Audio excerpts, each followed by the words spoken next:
Donc bonjour, aujourd'hui le prochain type de jappement que je vais vous parler, c'est les jappements par territoire.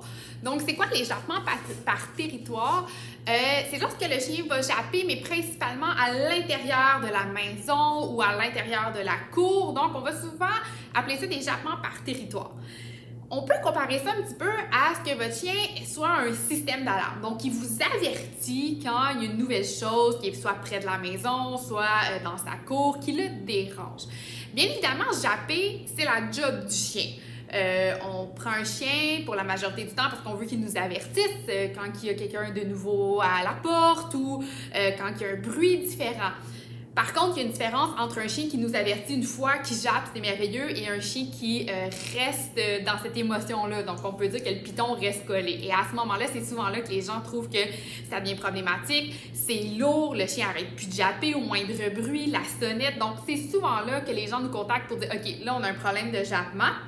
Bien évidemment, le problème de jappement, vu d'une perspective humaine, on dit que c'est un problème de comportement. Par contre, d'une perspective du chien, l'aboiement, ben ça fait un peu partie de sa job. Ça lui procure aussi beaucoup de plaisir au chien de japper.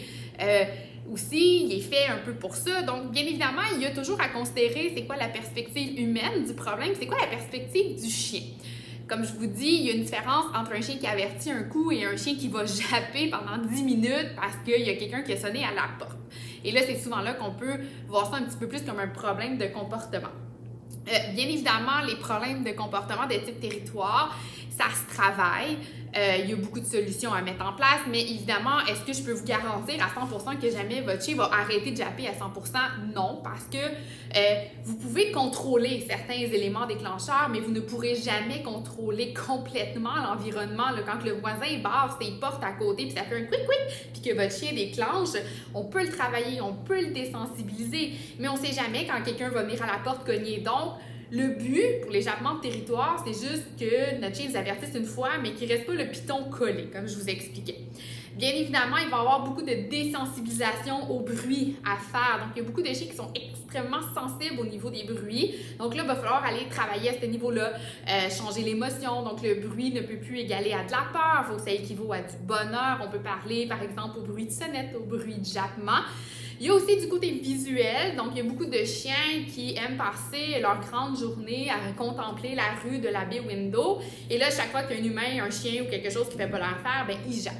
Vous devez comprendre que votre chien, quand il est dans cette situation-là, c'est que, bon, quelqu'un s'approche, à ce moment-là, je montre que je suis pas très bien, je protège mon territoire, si on peut appeler ça comme ça, donc le chien va japper. Et ce qu'il va faire à ce moment-là, bien évidemment, c'est qu'il va faire fuir la personne.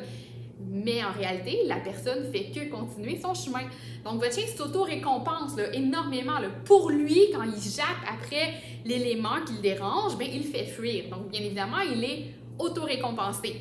Et si on garde un peu cette optique-là, bien évidemment, le chien, on n'arrivera pas à le régler le problème parce qu'il se récompense tout seul sans qu'on ait besoin d'intervenir. Donc, bien évidemment, il y a une gestion du visuel aussi qu'il y a à faire. On appelle ça beaucoup la gestion de l'environnement. Je vous dirais que ce n'est pas que ça la solution, mais c'est quand même une très grande partie de la gestion de l'environnement par rapport au jappement. Il y a beaucoup d'autres choses à appliquer. Par contre, à la base, il faut gérer l'environnement parce que si mon chien jappe sans arrêt, sans que je puisse intervenir, bien évidemment, je n'arriverai jamais à régler le problème. Il va falloir désensibiliser au niveau auditif, comme je vous disais, au niveau visuel. Puis par la suite, on est capable de mettre ces deux éléments-là ensemble et là, d'avoir des résultats.